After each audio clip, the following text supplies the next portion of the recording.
بسم اللہ الرحمن الرحیم۔ السلام علیکم ورحمۃ اللہ وبرکاتہ۔ تاریخ میں ذرا اس واقعہ کو بھی پڑھیے کہ جب حضرت حسن بصری رحمۃ اللہ علیہ کے زمانے کا ایک نوجوان اپنے باپ کی چھوڑی ہوئی بہت بڑی دولت میں نازاں ہو کر شراب و کباب کی مستی میں مبتلا اپنے وقت کا بہت بڑا زانی اور چور تھا۔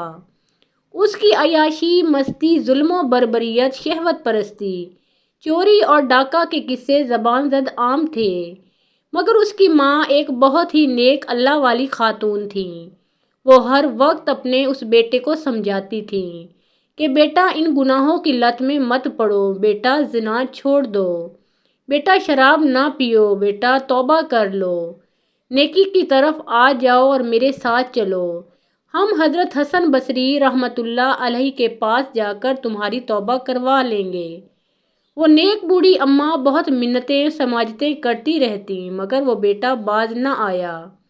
زمانہ گزرتا رہا، آخر کار بیٹا ایک انوکھے مرض میں مبتلا ہو گیا اور موت و حیات کی کشمکش میں آ گیا۔ جب اسے اپنی موت سامنے نظر آنے لگی اور جانے کا وقت یقینی طور پر قریب آ گیا، اب اسے احساس ہوا اور ندامت ہوئی۔ اب چارپائی پر لیٹا ہوا ہے، چل پھر نہیں سکتا، زندگی کی آخری ساعتوں میں پکارتا ہے، اے ماں تو ساری زندگی حسن بصری رحمۃ اللہ علیہ کا نام لیتی تھی، میں اب چل نہیں سکتا، خدارا آپ چلی جائیں اور حضرت حسن بصری رحمۃ اللہ علیہ کو ادب کے ساتھ عرض کر دیں کہ میں اب چل نہیں سکتا، میں آخری وقت میں ہوں، تھوڑا سا وقت نکال کر ہمارے گھر تشریف لے آئیں اور میری توبہ کروا دیں، مجھے تو توبہ کا طریقہ بھی نہیں آتا۔ یہ بوڑھی ماں کانپتے جسم کے ساتھ حضرت حسن بصری رحمۃ اللہ علیہ کے دربار میں پہنچی اور یہ درخواست پیش کی۔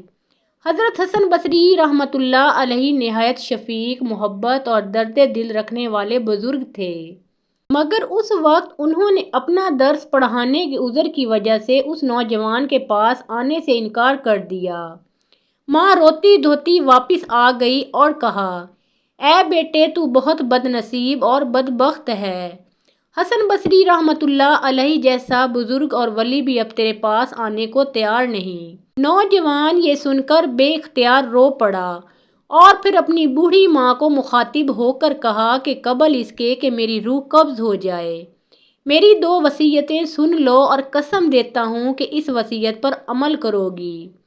پہلی وصیت یہ ہے کہ جب میری روح پرواز کر جائے تم اپنے دوپٹے سے میری گردن پر پھندا لگا دینا اور پھر اس پھندے سے میری لاش کو محلے کی گلی کوچوں میں گھسیٹنا، تاکہ میرے ساتھ چوری، زنا اور ڈاکہ میں شریک دوستوں کو میرے انجام کا پتہ چل جائے اور میری ذلت کا یہ منظر ان کے سامنے آ جائے، شاید میری لاش کے ساتھ ایسے عبرتناک سلوک کو دیکھ کر کسی کو توبہ کی توفیق ہو جائے۔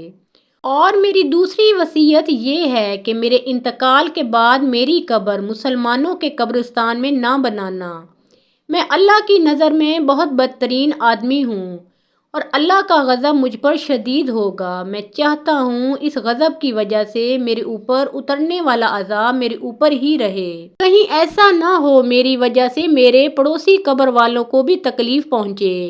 ان 2 وصیتوں کے بعد اس نوجوان نے دھاڑیں مارتے ہوئے نظریں آسمان کی طرف کیں اور ہاتھ اٹھائے معافیاں مانگتا رہا اور اس کی آنکھوں سے آنسو نکل کر اس کی گال پر ٹپک رہے تھے، ابھی ہاتھ اٹھائے ہی ہوئے تھے کہ اس کی روح پرواز کر گئی۔ یوں یہ نوجوان اس دنیا سے کوچ کر گیا۔ اس کی موت کے بعد اس کی ماں دوبارہ حضرت حسن بصری رحمۃ اللہ علیہ کے دربار میں گئی اور عرض کیا کہ حضرت، جس بیٹے کے لیے میں آپ کے پاس آئی تھی اب وہ جا چکا ہے، اس کا انتقال ہو گیا ہے، اب تو آپ آ جائیے، میرے بیٹے کا جنازہ پڑھا دیجیے، شاید آپ کے جنازے پڑھانے کی وجہ سے اللہ کو رحم آ جائے اور میرے اس بد نصیب بیٹے کی بخشش ہو جائے۔ مورخین لکھتے ہیں کہ اس وقت حضرت حسن بصری رحمۃ اللہ علیہ کی شخصیت پر جلالی کیفیت طاری تھی۔ یہ بوڑھی ماں حضرت حسن بصری رحمۃ اللہ علیہ کی منتیں کر رہی تھی، مگر پھر بھی حضرت حسن بصری رحمۃ اللہ علیہ آنے کو تیار نہیں۔ چنانچہ بوڑھی اماں دوبارہ واپس آ گئی اور بیٹے کی لاش پر کفن ڈالے رو رہی تھی کہ اچانک دروازے پر دستک ہوئی۔ دروازہ کھلتا ہے۔ حضرت حسن بصری رحمۃ اللہ علیہ گھر میں داخل ہوتے ہیں اور پوچھتے ہیں، کہاں ہے تمہارا بیٹا؟ کہاں ہے وہ ولی؟ کہاں ہے وہ بزرگ؟ اور پھر فرمایا کہ جب تم ابھی ملنے آئی تھی میں نے آنے سے انکار کیا، اسی وقت میں کچھ دیر کے لیے لیٹا اور خواب دیکھا کہ اللہ کی طرف سے پکار آ رہی ہے، اے حسن تم میرے کیسے دوست ہو؟ تم نے میرے ولی کا جنازہ پڑھانے سے انکار کیا ہے، وہ تو میرا دوست ہے، سن اے حسن، اس کو میں نے بخش دیا، اس کی مغفرت ہو چکی ہے۔ حضرت حسن بصری رحمۃ اللہ علیہ آگے بڑھے، خود اپنے ہاتھ سے غسل دیا، اپنے ہاتھ سے کفن دیا اور اپنے ہاتھوں سے تدفین کی۔ تاریخ میں فضیل بن عیاض رحمۃ اللہ علیہ کے واقعہ کو بھی پڑھیے۔ یہ اپنے وقت کے بہت بڑے ڈاکو تھے اور ان کے بارے میں یہ بات مشہور تھی کہ مائیں اپنے بچوں کو فضیل کے نام سے ڈرایا کرتی تھیں کہ سو جاؤ ورنہ فضیل آ جائے گا۔ قصوں اور کہانیوں میں انہیں ایک خطرناک اور پر اسرار شے سمجھا جاتا تھا۔ اپنی عادت کے مطابق ایک دن کسی گھر ڈاکہ مارنے پہنچے۔ رات کا آخری حصہ تھا۔ گھر میں ایک اللہ کا بندہ قرآن پاک کی تلاوت کر رہا تھا۔ أَلَمْ يَعْنِ لِلَّذِينَ آمَنُوا أَن تَخْشَعَ قُلُوبُهُمْ لِذِكْرِ اللَّهِ وَمَا نَزَلَ مِنَ الْحَقِّ۔ کیا ایمان والوں کے لیے ابھی بھی وہ وقت نہیں آ پہنچا کہ ان کے دل اللہ کے خوف سے ڈر جائیں اور جو حق نازل ہوا ہے اس کے آگے سر تسلیم خم کر دیں؟ کان میں اس آیت کا پڑنا ہی تھا، بس اسی لمحے دل کی کایا پلٹی۔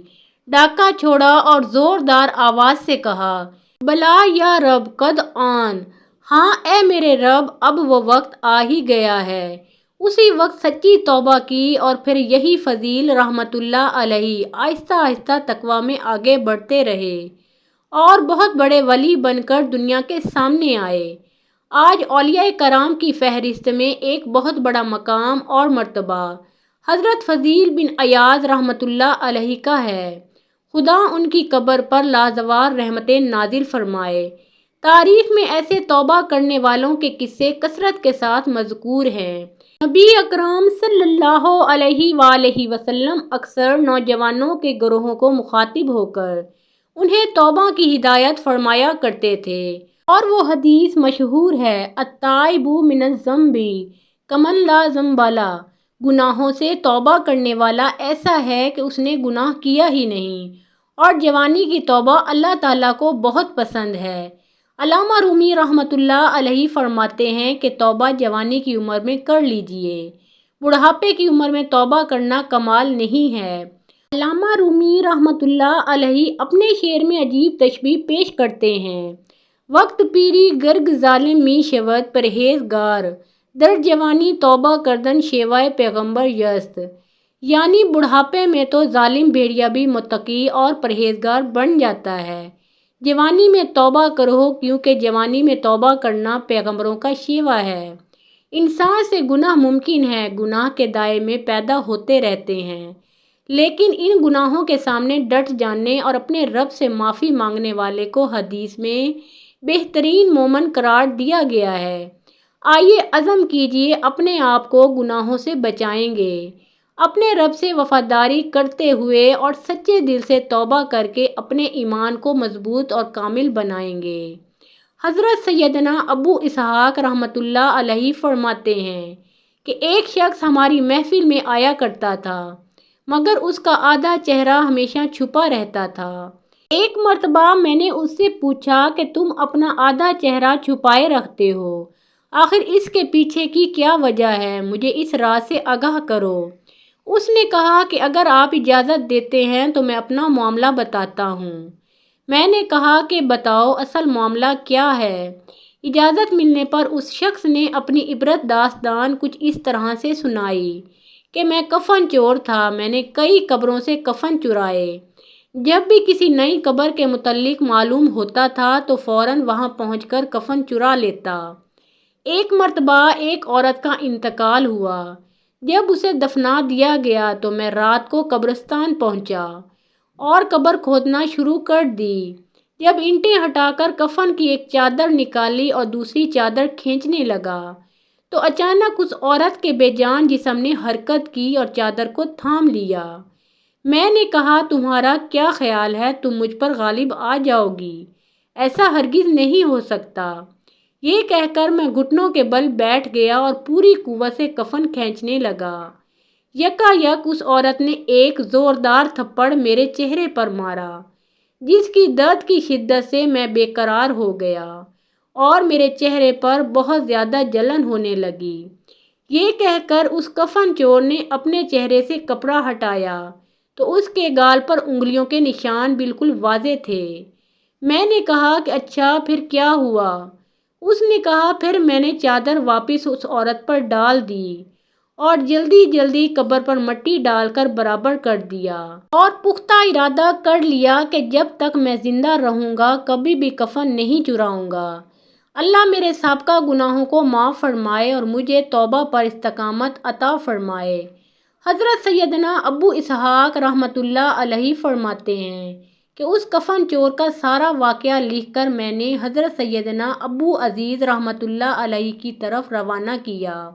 انہوں نے یہ جواب لکھ کر بھیجا کہ اس سے پوچھیں کہ جو مسلمان قبلہ رخ دفنائے گئے تھے کیا سب کے چہرے قبلہ کی طرف تھے یا قبلہ سے پھر چکے تھے؟ میں نے کفن چور سے یہی سوال پوچھا تو اس نے کہا کہ میں نے جن لوگوں کے کفن چرائے ان میں سے اکثر کے چہرے قبلہ سے پھر چکے تھے۔ حضرت سیدنا ابو اسحاق رحمۃ اللہ علیہ فرماتے ہیں کہ میں نے یہ بات لکھ کر حضرت ابو عزیز رحمۃ اللہ علیہ کی خدمت میں بھیجی تو انہوں نے جواب میں یہ تحریر بھجوائی کہ اسحاق جن لوگوں کے چہرے قبلہ سے پھر چکے تھے ان کا خاتمہ ایمان پر نہیں ہوا۔ اللہ تعالی ہم سب کا حامی و ناصر ہو، آمین یا رب العالمین۔ محترم ناظرین، کمنٹ باکس میں پیارے آقا محمد مصطفیٰ صلی اللہ علیہ وآلہ وسلم کا پیارا نام ایک بار ضرور لکھیں۔